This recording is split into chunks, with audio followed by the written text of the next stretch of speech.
아마 지난 9월 7일이었던 것 같아요. 예, 어느 정도 이제 사임을 공식한 내용이 있었는데, 뭐 과연 뭐 갑자기 또 퇴진 배경은 뭐 어디에 있다고 보십니까?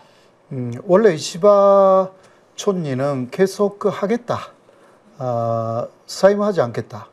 이러한 의지가 아주 강했습니다. 왜냐하면 그거는 그 여론조사를 봐도 이시바의 책임은 없다.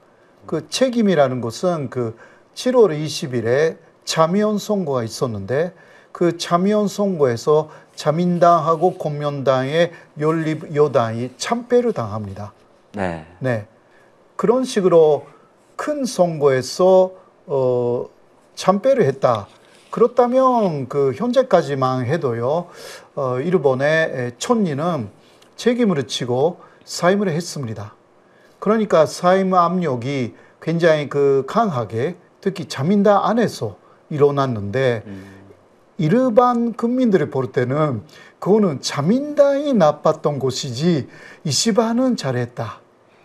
그래서 여론조사에서도 이시바는 그만두지 말아야 한다가 60% 가까이 나왔고요.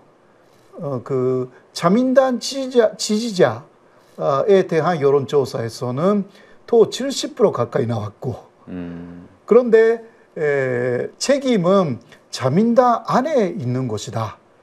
그거는 이시바하고 좀 다르다라고 해서 자민당 지지율은 계속 낮아졌는데 이시바 내각의 지지율은 오히려 올라간 거죠. 그러한 그 여론조사를 등에 업고 이시바도 그 지금 그만둘 생각은 없다. 이런 식으로 말하고 있었는데 그 2월 7일 갑자기 사임을 표명했는데요. 네.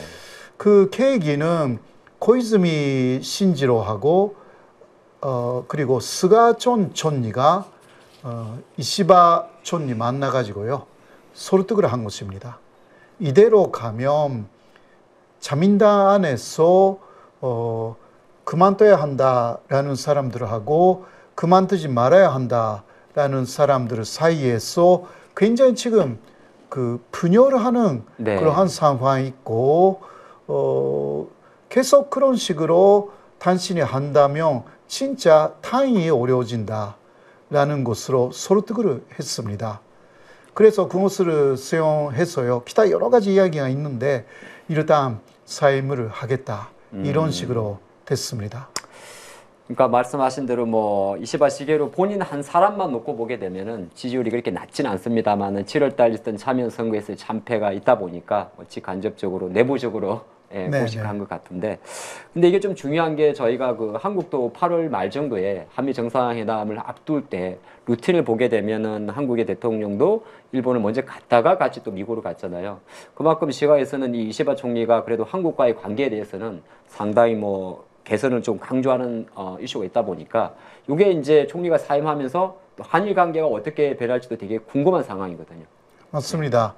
이시바 총리는 기본적으로 한국에 대해서 대단히 호의적인 사람이고요.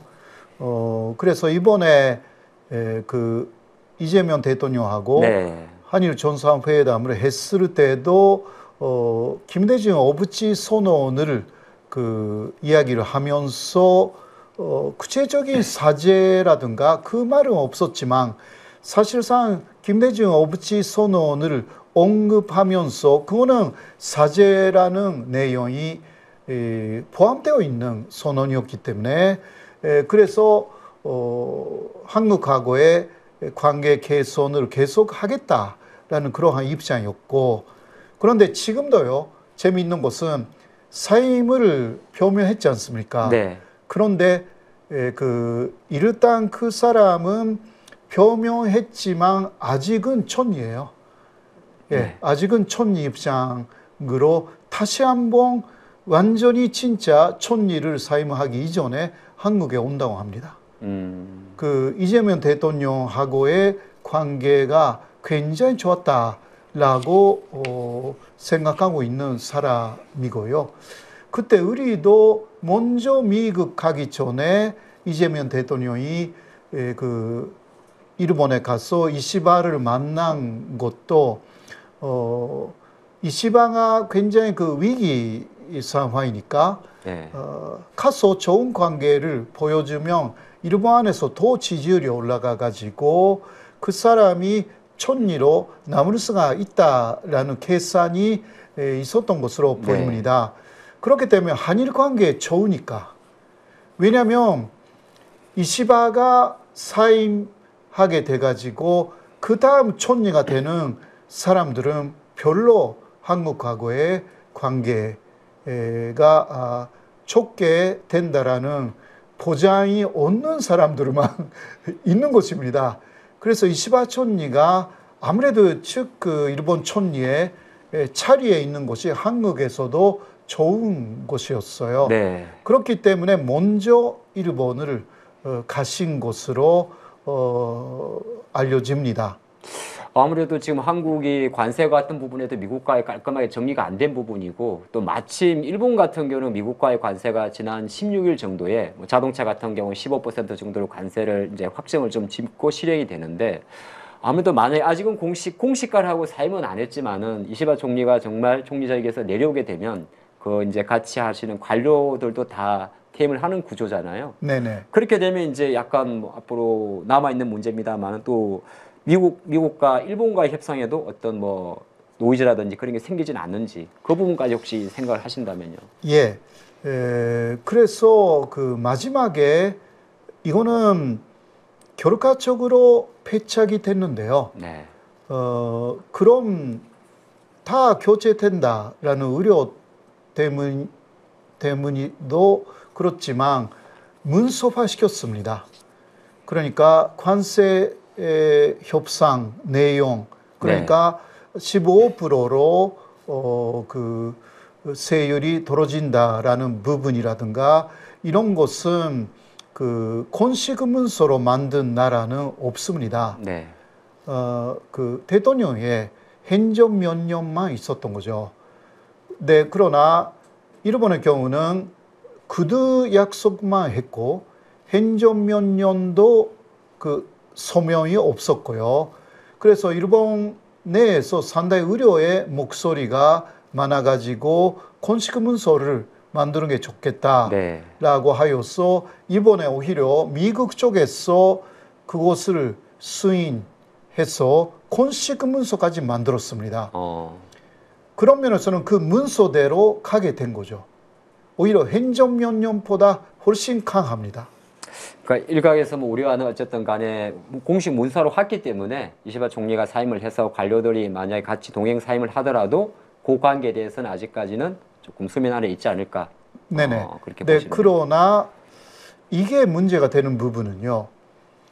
그 행정명령이면 현재 그 미국의 그 법원 쪽에서 네. 지금은 아직은 2심까지 그 간 것인데 특히 관세에 관한 행정명령 위헌이다 이렇게 그 트럼프 대통령을 압박하고 있거든요. 이게 미국의 사법이 그런 것입니다. 그래서 연방법원의 우리로 말하면 대법원이죠. 대법원의 판결은 내년 6월쯤에 나온다고 합니다. 그러면 관세가 모두 그 의헌이다. 그렇게 되면 그 뭐 15%라든가 그런 것도 없어지고요. 원래대로 복귀하는 거거든요. 그런데 그 일본의 경우는 문서까지 만들어 버렸기 때문에 이 문서가 미국 의회에서 완전히 통과될 경우는 이게 그 의헌이 되지 않게 된다고 합니다. 확실하게 이거는 그 의회 안에서 결정된 내용이기 때문에 네. 그래서 행정명령이라는 것은 극과 비상사 때에만 사실은 내릴 수가 있는 것이기 때문에 그 의헌이 될 확률이 많은데요. 그러니까 일본은 의헌이 될 수 있는 가능성이 있는 관세 협상 이것을 스스로 그 의헌이 아니다라고 했기 때문에 네. 그러니까 그 15%라는 것은 여러 가지 면에서 일본이 엄청난 손해를 봅니다.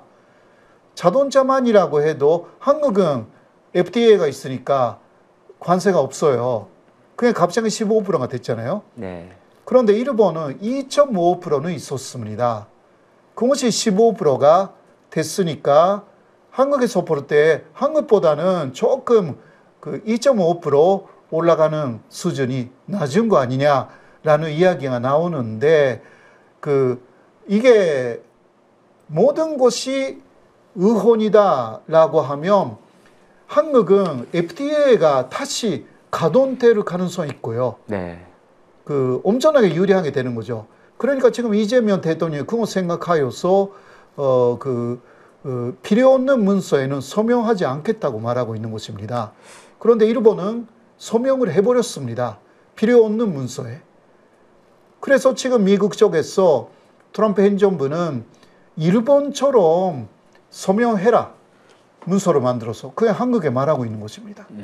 이 부분은 일본이 마지막은 좀 자신들만 생각하여서 조금 노롭게 생각하지 않았다라는 패착이다라고 할 수가 있는 부분입니다. 어찌 보면 사실 이제 저도 마찬가지인데 일본은 이제 15%를 픽스를 하고 네. 한국은 아직까지 픽스를 안 하다 보니까 오히려 네. 우리가 좀 불리하다는 생각도 잠깐 해봤는데 또 교수님 말씀 들어보면 역으로 생각을 하면 15%에 서명을 한 일본이 오히려 더 불리하고 우리는 한국은 다시 기회가 있다. 예, 그렇게 보는 그거는 것도? 그러니까 연방법원에서 의헌 판결이 날 가능성이 지금 강하다라는 것입니다. 왜냐하면 극과 비싼 사태 이외에는 사실 행정명령 자체도 내릴 수가 없습니다. 네. 그렇게 되어 있는 거죠. 그러니까 트럼프는 극과 비싼 사태를 계속 만들려고 4월에는 경제 비싼 사태를 선포했고 네, 그런 거 다 법원에서도 인정하지 않습니다. 요새는 워싱턴 DC의 여러 가지 사태를 보면서 극과 비싼 사태를 한번 선포했고요. 네, 또 선포할 준비를 하고 있습니다. 이렇게 하여서 극과 비싼 사태라는 거 맞는 거 아니냐라는 것을 좀 인상을 좀 주려고 트럼프는 하고 있습니다. 네, 그러나 이거하고 관세 부분이 좀 별도로 다 보이기 때문에 네. 내년 그런 기회가 기다리고 있는데 일본은 그러한 기회 자체를 사실 버린 거죠. 걔를 먼저 날려버렸다. 예. 그러니까 한국은 조금 버텨야 돼요. 아, 버텨야 된다. 버텨야 된다. 예, 내년 그러니까 6월이 지났어 이거 합헌이다라고 하면 어쩔 수가 없지만 네. 이제 문서 만들어도 되지만 그러나 아닐 가능성이 충분히 좀 있어가지고 세계가 그러니까 일본이 필요 없는 것으로 했구나라고 보고 있는 것입니다.